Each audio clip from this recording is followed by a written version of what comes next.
2:14 a.m. The Persian Gulf. Coordinates: 26 degrees, 34 minutes north, 54 degrees, 21 minutes east, the narrowest point of the Strait of Hormuz. A corridor of water so tight, so strategically critical, that every navy in the world has war-gamed what happens if someone closes it. 21 miles of black ocean, separating the free flow of the world's oil supply from the ambitions of a hostile regime that has spent 40 years promising to destroy American power in this region. Tonight, they are going to try. The water is wrong. That is the first thing you notice if you are standing on the deck of the USS Gerald R. Forward right now. The Persian Gulf should have a chop to it at this hour, a low rolling swell from the northwest winds. But tonight, the water is glass. Flat, black, mirror-smooth glass. Old sailors have a name for it. They call it a Dead Sea. And every veteran on this ship knows that a Dead Sea before dawn in the Strait of Hormuz is not a blessing. It is a warning. It is the Gulf holding its breath. The USS Gerald R. Ford is the most expensive warship ever built in the history of human civilization. $13 billion of American engineering, American steel, American nuclear science, and American resolve, all welded together into a vessel 1,106 feet long, displacing over 100,000 tons of water. She is not just a ship, she is a sovereign statement. A floating declaration that America projects power anywhere on Earth, anytime, without asking permission. Below her waterline, two A1B nuclear reactors generate over 700 megawatts of electricity. 700 megawatts. That is enough power to run a medium-sized American city. Every light, every radar screen, every weapon system, every coffee machine on the ship runs on the energy of a controlled nuclear reaction happening right now, deep in her belly, silent and relentless as the laws of physics themselves. On her flight deck, 75 combat aircraft sit in various states of readiness. F-A-18 Super Hornets, armed with air-to-air missiles and precision-guided bombs. EA-18G Growlers, the most sophisticated electronic warfare aircraft on the planet.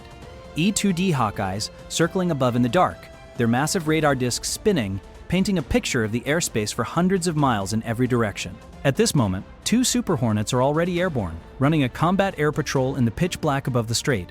Their pilots breathing slow and steady in their oxygen masks, watching screens, waiting. The Ford is not alone. She is the centerpiece of a carrier strike group that would make any admiral in history weep with envy. Two Arleigh Burke-class guided missile destroyers, USS Carney and USS Thomas Hudner, are running flank positions 2 miles off her port and starboard beams. A Ticonderoga-class cruiser, her Aegis combat system running in full active mode, pushes through the black water 1 mile ahead.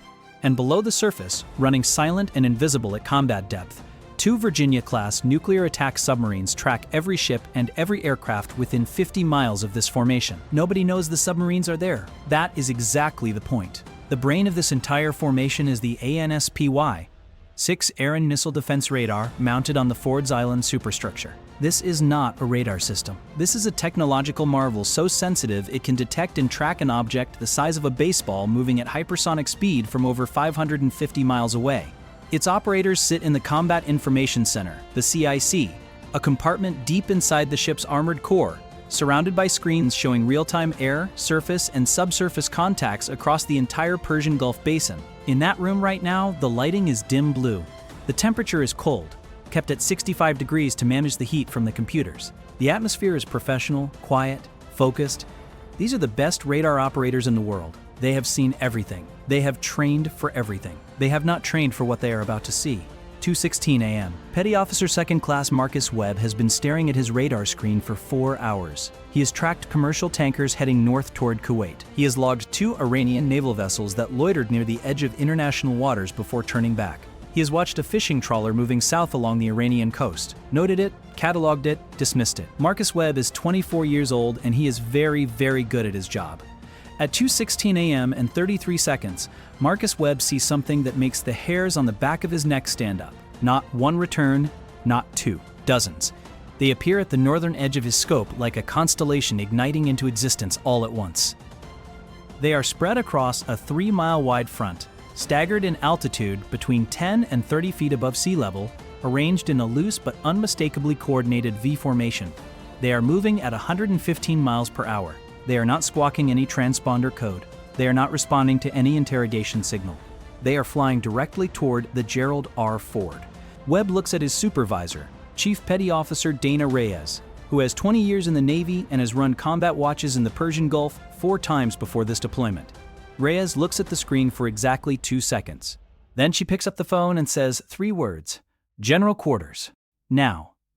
The sound that follows is the most terrifying alarm in the United States Navy. A loud, continuous horn blast that tears through every compartment, every passageway, every sleeping berth in the ship, jolting 5,000 sailors from sleep, from card games, from midnight meals, from whatever pocket of quiet they had carved out for themselves in this long, grinding deployment.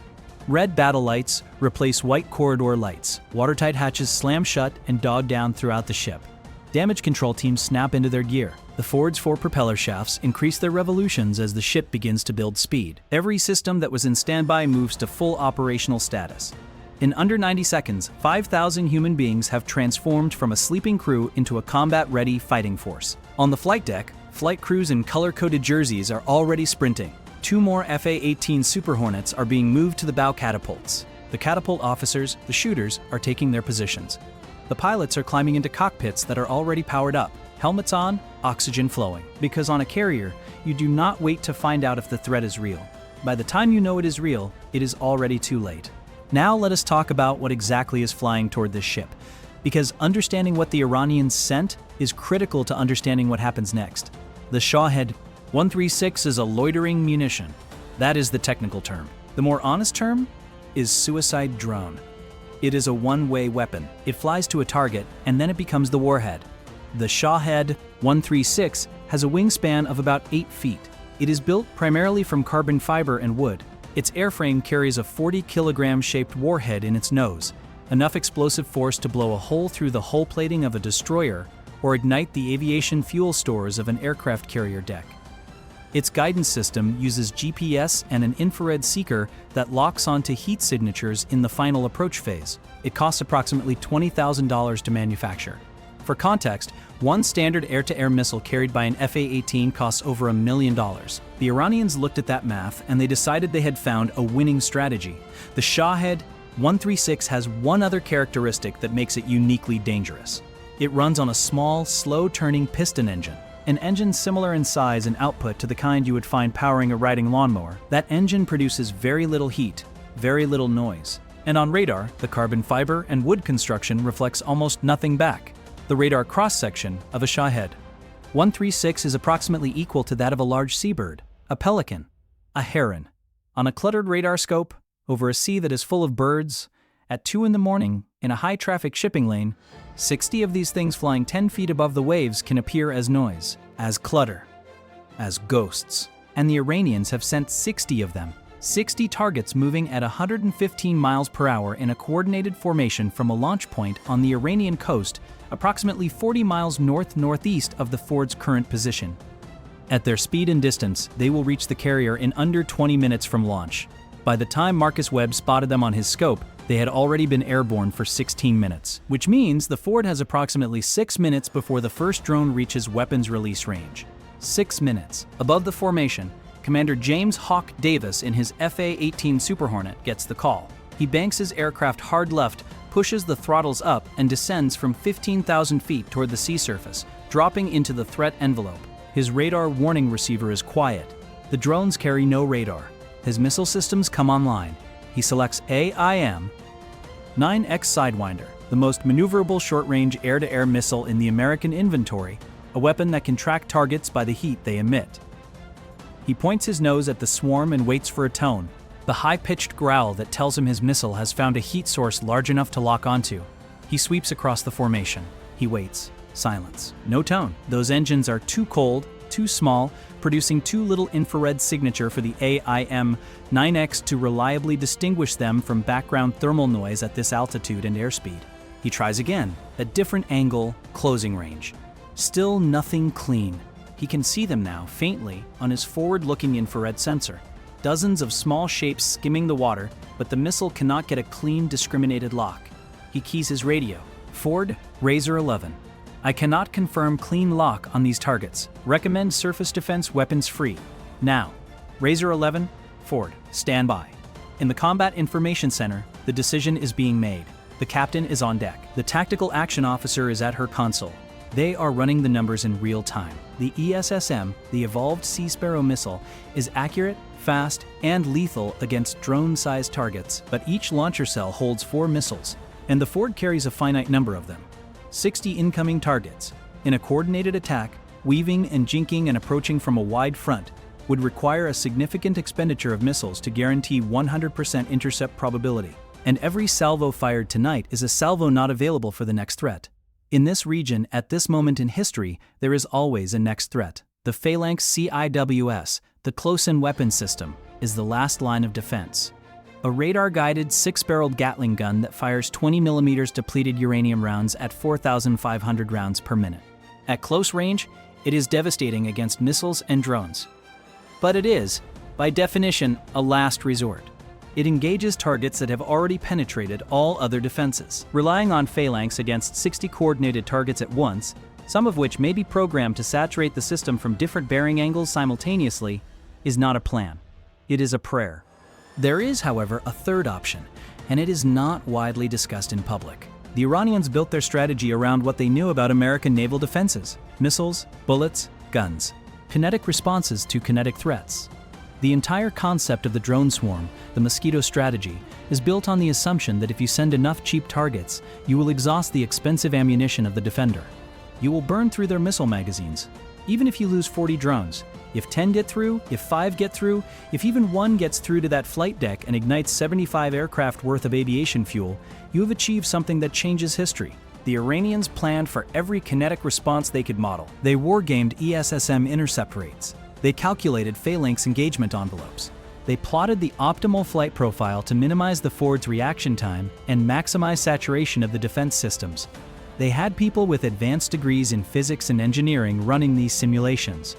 They believed they had an answer to every weapon in the American inventory. They did not account for the weapon that was not in any public inventory document. 2:19 a.m. The swarm is 2 miles out. At this closing speed, 60 seconds to impact on the Ford's hull. Every system is live. The Phalanx mounts are traversing, tracking, computing firing solutions. The ESSM launchers are hot. On the bridge, the captain is at the windows with binoculars, watching the horizon where the fires of a different kind are about to begin. And then the Ford goes dark. External lighting? Off.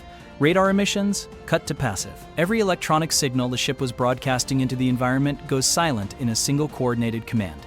From the Iranian surveillance position on the coast, from the drone formation's onboard sensors, the Ford disappears. Not physically, but electronically, she vanishes like a ghost, like she was never there. The Iranian commanders watching from the shore do not understand what they are seeing. For 3 seconds, 4 seconds, 5 seconds, nothing happens. The drones continue their approach. The sea is still glass. The sky is still black. And then the sky turns white. It does not happen from one point. It happens from everywhere at once. A pulse of directed electromagnetic energy, generated by the ship's onboard high-power microwave system, expands outward from the Ford at the speed of light. In the same instant, the ANSEQ-3 laser weapon system, which has been tracking targets and building a firing queue for the past 90 seconds, begins engaging with a beam of focused infrared energy so precise it can hold its point of aim on a target the size of a dinner plate, moving at 100 miles per hour from a mile away. The HPM pulse does not kill the drones with heat or pressure. It kills them with information. More precisely, it kills them by flooding their information systems with so much electromagnetic noise that their GPS receivers cannot distinguish their actual position from 1,000 false positions simultaneously being reported. Their flight control algorithms, designed to process clean GPS data, receive data that is irreconcilably contradictory. The navigation system of each drone in a fraction of a second enters a fault state. And in a fault state, the programming tells each drone to execute its targeting logic, using its last known valid position. But the last known valid position is wrong, because the HPM pulse has been subtly, precisely corrupting the swarm's GPS feed for the past 40 seconds. Not enough to trigger an abort, but enough to shift their perceived position by hundreds of meters. The drones think they are here. They are actually there. And the target they are homing on is not the Ford. It is each other. 60 drones, each believing it has found its target, each believing it is in the correct attack position, each executing its terminal guidance logic with full commitment. Turn. They do not slow down. They do not hesitate. At 115 miles per hour, 60 suicide drones carrying shaped explosive warheads begin maneuvering toward each other in the dark above the Strait of Hormuz. The chain reaction takes 4 seconds to fully develop and 10 seconds to complete. The first collision happens at an altitude of 12 feet above the water, approximately 1.8 miles north-northwest of the Ford's bow. 2 drones converging from slightly different bearings, each locked onto what its corrupted GPS logic has told it is the target, meet at closing velocity of over 200 miles per hour. The 40-kilogram warheads of both drones detonate on impact. The explosion is large enough to trigger the proximity fuses of 3 other drones flying within 40 meters of the blast point. Those 3 detonate. Their combined explosive force triggers 4 more. The cascade moves through the formation like a wave of fire, each detonation expanding the kill radius, each explosion triggering the next, and the next, and the next, until the entire swarm has consumed itself in a chain of 60 overlapping fireballs that light up the Strait of Hormuz so brilliantly that an oil tanker captain 40 miles south later reports in his log that he believed there had been an explosion at one of the offshore platforms. 60 drones, 14 seconds, 2 miles from the hull of the USS Gerald R. Ford. 0 missiles fired by the American side. 0 phalanx rounds expended. 0 ESSM launches. 0 damage to the carrier. 0 casualties among the crew. The lasers, which had already engaged and destroyed 7 of the leading drones in the swarm's advance element before the HPM pulse completed its work, power down. The pulse system cycles to standby. On the Combat Information Center screens, Marcus Webb watches the radar returns disappear one by one, 60 contacts going from active to absent in a cascade that takes exactly 14 seconds to run from first detonation to last fire on the water. He exhales. He does not know he has been holding his breath. On the Iranian coast, 6 Islamic Revolutionary Guard Corps Navy fast attack boats, IRGC Boghammer-class vessels that had been idling just beyond international waters, waiting to move in and assess the damage to the Ford, waiting for the signal that the attack had succeeded, receive no signal. They sit in the dark with their engines running for 11 seconds after the last explosion fades. Then, one by one, they turn, full throttle, back toward Bandar Abbas. The Iranian commanders watching from the shore have just witnessed something their models never predicted, something their engineers never accounted for.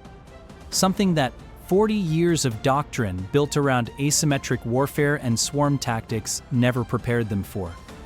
They do not have a name for what just happened to their drones. They do not have a counter for it either. In the hours that follow, the United States Fifth Fleet issues a brief statement acknowledging that the Carrier Strike Group successfully defended against an unmanned aerial vehicle attack in the vicinity of the Strait of Hormuz using organic defensive capabilities. The statement does not mention the HPM system, it does not mention the laser, it does not mention the method, it simply notes that all attacking vehicles were destroyed before reaching the protected zone, that no USCF personnel were injured, and that the Carrier Strike Group continues its mission. 14 words in that statement carry the weight of an era. Continues its mission. The Ford does not turn around. She does not retreat to a safe harbor. She does not alter her patrol route or reduce her operating tempo.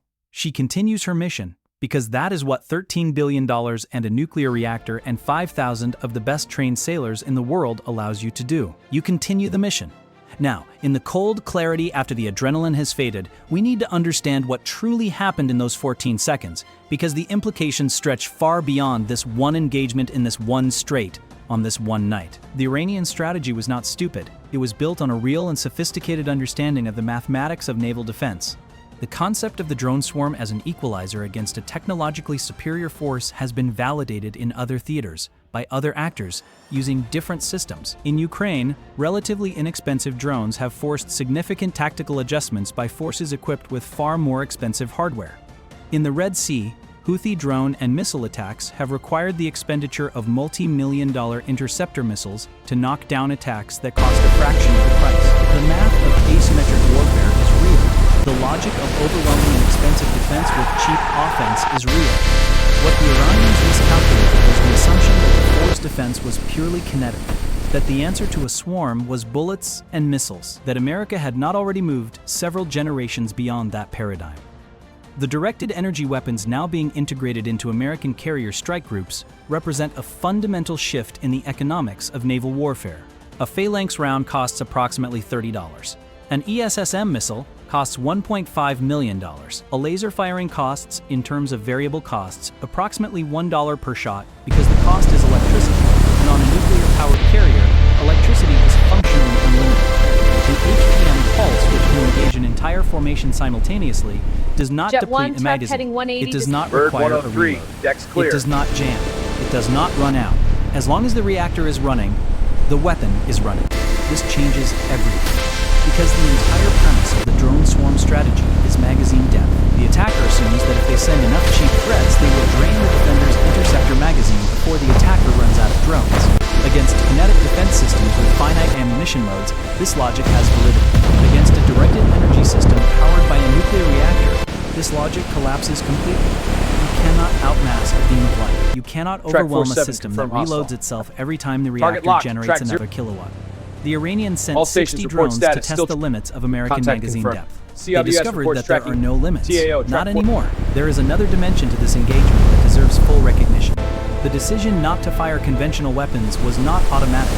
The record devices stand. It was a choice made by real human beings under extreme time pressure with 60 explosive-laden drones 3 minutes from impact on a ship carrying 5,000 sailors. The tactical action officer and the captain of the Gerald R chose to hold their kinetic weapons, to wait, to trust in a classified system that had never been tested at this scale, in this environment, under these conditions. To stake 5,000 lives and $13 billion on a weapon system whose operational limits were defined by physics, not by test range approximations. That decision required not just technological confidence, it required a profound, battle-tested trust between the crew, the command structure, and the systems they operate. It required the kind of training and institutional knowledge that is not measured in dollars or missile counts. It is measured in years of preparation, in thousands of hours of simulation, in the quiet, grinding, unglamorous work of professionals who spend their careers getting ready for moments that most people will never know happened. Marcus Webb, 24 years old, Petty Officer 2nd Class, who spotted 60 ghost returns on a radar scope at 2:16 a.m. and picked up the phone without hesitation. Commander Davis, circling above in the dark, unable to get a missile lock, holding his aircraft in the threat envelope anyway because his ship needed eyes on the threat. Chief Petty Officer Reyes, who called General Quarters with 2 seconds of assessment and 20 years of instinct. The A-1B reactor operators below the waterline who kept those turbines running at full output without knowing exactly what was drawing on the grid above them. 5,000 people doing their jobs in the dark in the Strait of Hormuz at 2 in the morning. They never made the news. They never gave press conferences. They went back to their watches, their maintenance schedules, their meals in the mess, their letters home. And the Strait of Hormuz stayed open, and the tankers kept moving, and the world's oil kept flowing. And most of the world woke up the next morning and had no idea that 60 drones had tried to change history the night before and had failed 14 seconds into their attempt. One retired American admiral, speaking on background to a defense publication weeks after the engagement, said this. He said, "People ask me if America has lost its edge. People ask me if the era of the carrier is over. People ask me if cheap drones have made the billion-dollar warship obsolete. I tell them, the USS Gerald R." Ford answered that question at 2 in the morning in the Strait of Hormuz. The answer is no. Emphatically, irreversibly, and with considerable prejudice, no. A former Iranian Revolutionary Guard officer, speaking anonymously from outside the country, offered a different perspective. He said, "The commanders who ordered that attack believed they understood American technology. They had studied the phalanx. They had studied the ESSM. They had studied the Ford's known weapons load and calculated the saturation point. What they had not studied was what they did not know. And that is always the fatal mistake. You can plan for what your enemy shows you. You cannot plan for what they are hiding." A leading defense technology analyst put it most simply. He said, "They brought a swarm of bees to a sun gun fight. The bees never had a chance. The sun gun. Directed energy. The weapon that runs on light and electricity and the controlled power of a nuclear reaction. The weapon that does not need a magazine because the ocean itself does not run out of water to cool the reactors that feed it. The weapon that Iran did not know was waiting for them on the other side of 60 cheap drones and a billion-dollar calculation." 2:33 a.m. The Strait of Hormuz. The water is still glass. Small fires burn on the surface 2 miles north of the Ford's bow, the last embers of 60 Shahed 136 loitering munitions that flew 40 miles and never found their target. The carrier moves through the strait at 20 knots, her nuclear reactors humming, her radar painting the sky in all directions. her crew standing down from general quarters compartment by compartment as the all-clear propagates through the ship's communication system. On the bridge, the captain does not celebrate. He does not call a shipwide announcement praising the crew, though every one of them deserves it. He picks up his coffee, now cold, takes a sip, and tells the officer of the deck to maintain current course and speed, because the Ford has a mission, and the mission continues.